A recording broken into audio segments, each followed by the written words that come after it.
Benedict so much. But he'll be meek with you. I doubt it not. He has done good service lately, in these wars. He has an excellent stomach. He is no less than a stuffed man. But for the stuffing, well, we are all mortal. You must not, sir, mistake my niece. There is a merry war betwixt Signor Benedict and her. They never meet, but there's a skirmishing waiting between them. In our last conflict, 4 and 5 wits went halting off, and now the whole man governed with one. Don Pedro is approached. Good Signor Leonato, you are come to meet your trouble. The fashion of this world is to avoid cost when you encounter it. Never came trouble to my house in the likeness of your grace. For trouble being gone, comfort should remain. But when you depart from me, sorrow abides, and happiness takes his leave. What, my dear Lady Disdain? Are you yet living? Is it possible this Dane should die when she had such meek food to feed it as Signor Benedict? Courtesy itself must convert to disdain if you come in her presence. Then is courtesy eternal. But it is certain I am loved of all ladies, only you excepted. And I would I could find in my heart that I had not a hard heart, for truly I love none. A dear happiness to women! I've also been troubled by a pernicious suitor. I thank God in my cold blood I know your humor for that. I'd rather hear my dog bark at a crow than a man swear he loves me. Well, you are a rare pair teacher. A bird of my tongue is better than a beast of yours. I would my horse had the speed of your tongue, and so good a continuer. But keep your way. In God's name, I have done. You always end with a jig trick. I know you of old. I bid you welcome, my lord. For being reconciled with the prince, your brother, I owe you all duty. I thank you. I am not of many words, but I thank you. Please let your grace lead on. Your hand, Leonato. We will go together.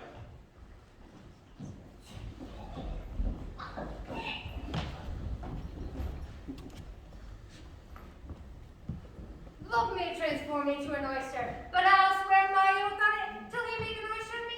You shall not make me a fool. One woman is fair, yet I am well. Another wise, yet I am well. Another virtuous, yet I am well. But till all graces be in one woman shall not come in my grace. Ha! The prince and monster of love. I shall hide me at the arbor. See you where Benedict hath hid himself? Come hither, Leonato. What was it you told me of today? That your niece Beatrice is in love with Signor Benedict? I did never think that lady would have loved any man. No, nor I neither. But so wonderful that she should so dote upon Signor Benedict. Especially someone who, in all outward behaviors, she seemed ever to abhor. Is it possible? Is this the wind in that corner? Why, what effects of passion shows she? Gates the hope while this fish will bite. How? How pretty you! You amaze me. I thought your spirit had been invincible against all sorts of affection. I would have sworn it had, my lord, especially against Benedict. I should think this a goal, but that the white-bearded fellow speaks it, neighbor cannot, sure, hide himself in such reverence. He hath taken the infection. Hold it up. Has she made her affection known to Benedict? No, and she never will. That is her torment. She'll be up 20 times a night, and there she will sit in her smock till she have written a sheet of paper. My daughter tells us all. Now you speak of a sheet of paper. I remember a pretty jest your daughter told us of. Oh, when she writ it and was reading it over, she found Benedict and Beatrice between the sheet. Oh, she tore it into 1,000 half-pieces, railed at herself that she would be so immodest to write to someone she knew would flout her. Then, down upon her knees she falls, weeps, sobs, pounds at her chest, tears at her hair, prays, curses. Oh, sweet Benedict, God give me patience. It were good if he knew it by some others, and she will not discover it. To what end? He will make what a sport of it and torment the poor lady worse. If she should make tender of her love, it is very possible he'll scorn it. For the man, as you know all, hath a contemptible spirit. I am sorry for your niece. Shall we seek Benedict and tell him of her love? Never tell him, my lord. Let her wear it out with good counsel. Nay, that is impossible. She may wear her heart out first. Well, we will hear further of it by your daughter. Let it cool a while. I love Benedict well, and I wish he would modestly examine himself to see how he is so unworthy so good a lady. My lord, will you walk? Dinner is ready. Let there be the same next spread for her.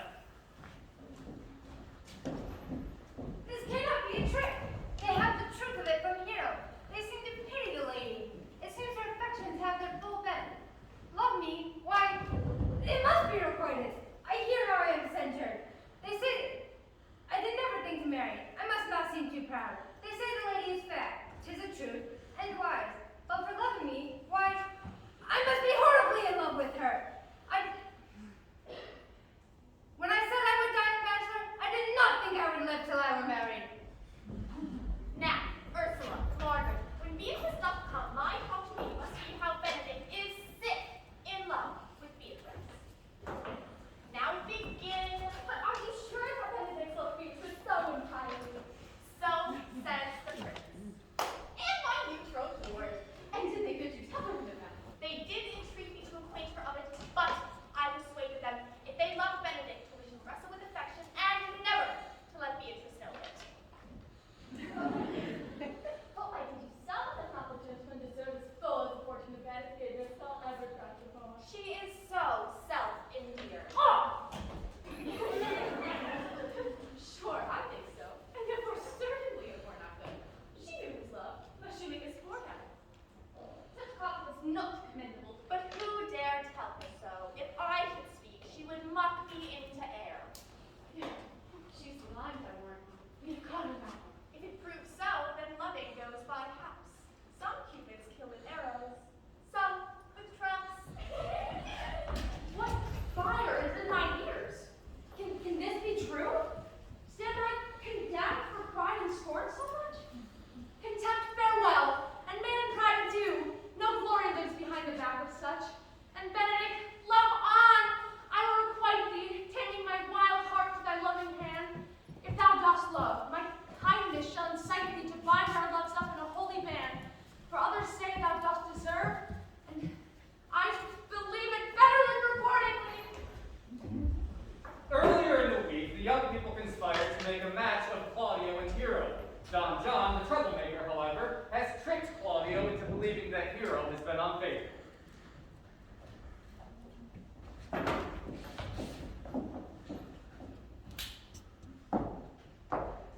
Do you, Lord, come hither to marry this lady?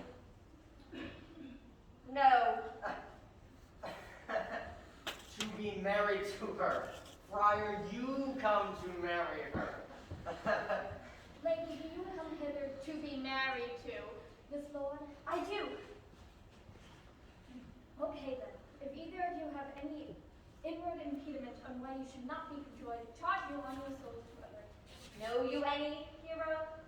None, my lord. None, my count. I dare make this answer. None. What men dare do, what men may do, what men daily do, not knowing what they do. Stand thee by, friar. Father, by your leave, will you, with free and unconstrained soul, give me this maid, your daughter? As freely sung as God did give me her. There, Leonato, take her back again. Give not this rotten orange to your friend. She is but the sign and semblance of her honor. Behold, how like a maid she blushes here, but she is none. She hath known the heat of a luxurious bed. Her blush is guiltiness, not modesty. What do you need, my lord? Not to be married, not to knit my soul with an approved wanton. You seem to me as Diane in her orb, as chaste as is a bud ere it be blown. But you are more intemperate in your blood than Venus, or those pampered animals that rage in savage sensuality! Sir, they are spoken, and these things are true. This looks not like a nuptial. True? Oh God! Is this face heroes? Are our eyes our own? Oh God, defend me! How am I beset? To make you answer truly to your name. Is it not hero? Who can blot that name? Marry that can, hero. Hero itself can blot out hero's virtue. Who is that? What madness he had talked to me yesterday night out at your window? That's probably one. Now, if you are a maid, answer to this! I talked with no man at that hour, my lord! Why then have you no me? Leonato, I'm sorry you must hear. Upon my honor, myself, my brother, and this grieved count did see her, hear her, at the hour last night, talk with a ruffian at the chamber of the window, who had indeed, like a most liberal villain, confessed the vile encounters they've had 1,000 times in secret. But, they are not to be named, my lord, not to be spoken of. As for you, lady, I am sorry that I'm much mistaken. Oh, hero, what a hero hast thou been, if half thy outward graces have been placed about thy thoughts and counsels of thy heart. But fare thee well, most foul, most fair. Farewell the pure piety and impious purity, for the unlock of all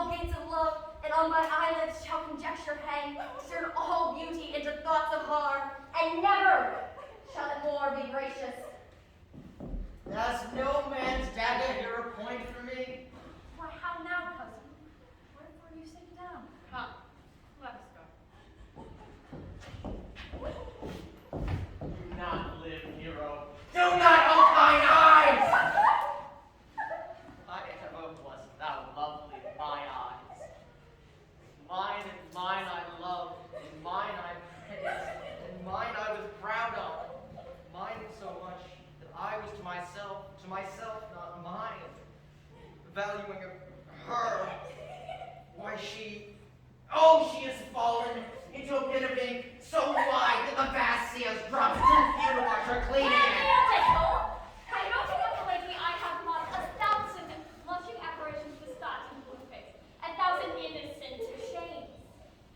Trust not my age, my calling reverence, nor divinity, if this sweet lady lie not guiltless under some biting error. Oh, my father, prove you that I yesternight maintained the change of words with any creature. Refuse me, hate me, torture me to death. There's some strange impression in the princess.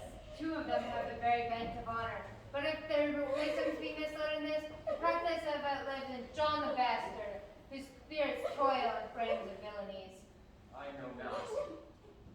If they wrong her bottom, the proudest of them will yet hear about it. Pause a while.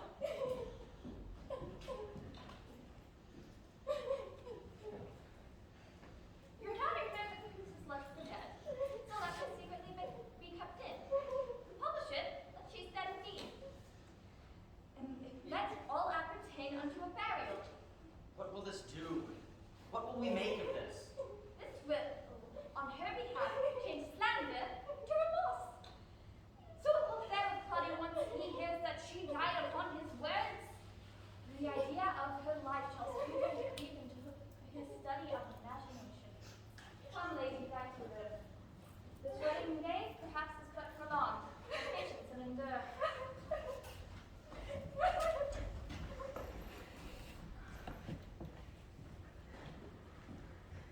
Lady Beatrice, have you wept all this while? Nay, and I will weep a while longer.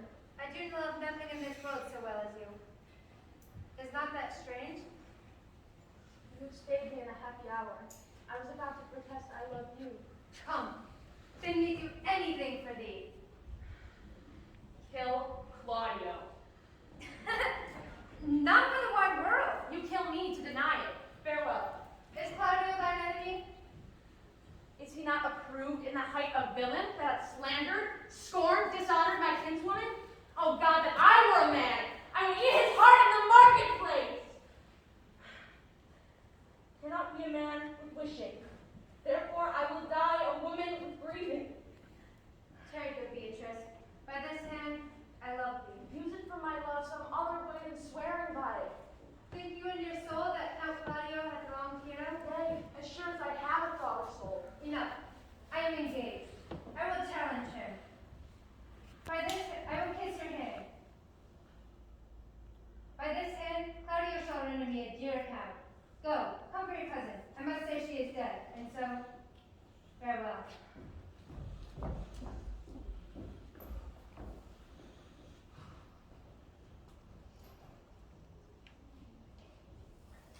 At this point, the men put their plan into action and trick everyone into believing that Hero has died of a broken heart, coupled with deep, unearned humiliation. Meanwhile, the Knight's Watch discovers Don John and Conrad's scheme to spoil the wedding of Hero and Claudio. Dogberry arrests Conrad. Come, let him be opinion!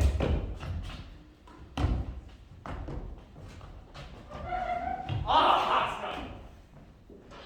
God's my life, where's the sexton? Let him write down the prince's officer coxcomb. Go, find them! Oh, thou naughty varlet! Away! You are an ass! You're an ass! Dost thou not suspect my place? Dost thou not suspect my years? Oh, that you were gonna write me down an ass. But masters, remember that I am an ass. Though be not written down, forget not that I am an ass. Know thou, villain, thou art full of piety, as shall be proven on me by good witness. I am a wise fellow, and which is more an officer, and which is more a householder, and which is more as pretty a piece of flesh as any in Messina, and one that knows the law go to, and a rich fellow enough go to, and a fellow that hath had losses, and hath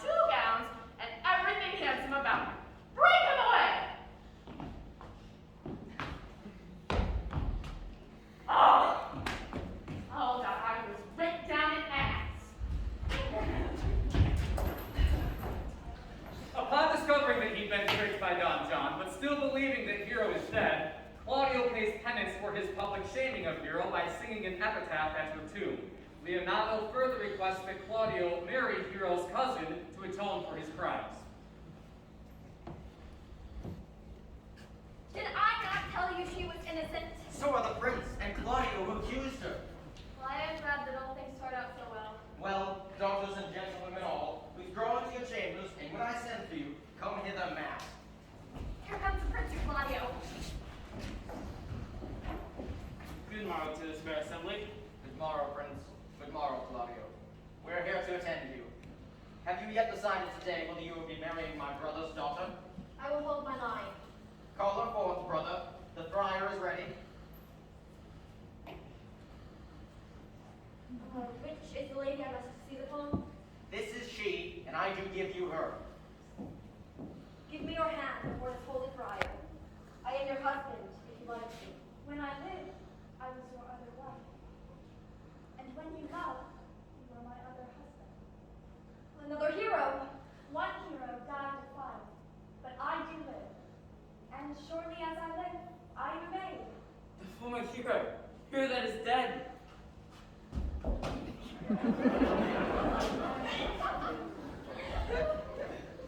Hero died, my lord, but whilst his slanders live.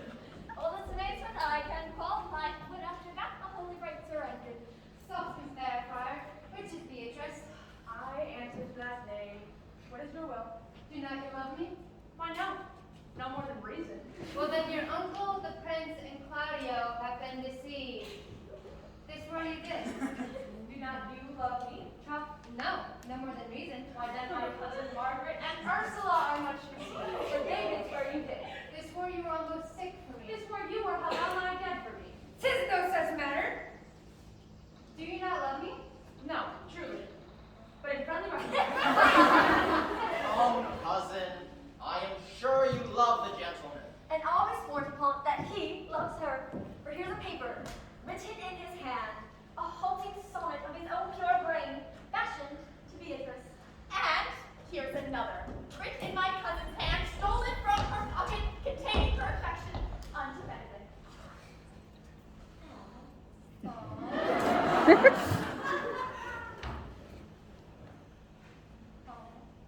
A miracle! Here's our own hands against our hearts. Come, I will have thee. But by this light, I take thee for pity. I would not deny you, but by this good day I yield upon great persuasion. Partly to save your life, for I was told you were in consumption. Peace, I will stop your mouth. How dost thou, Benedict, the married man? In brief, that is a giddy thing. And this is my conclusion. Come, come, we are friends. Let's have a dance, ere we are married, that we might lighten our hearts and our wives' seals. We'll have dancing afterward. First, my word. Therefore, play music.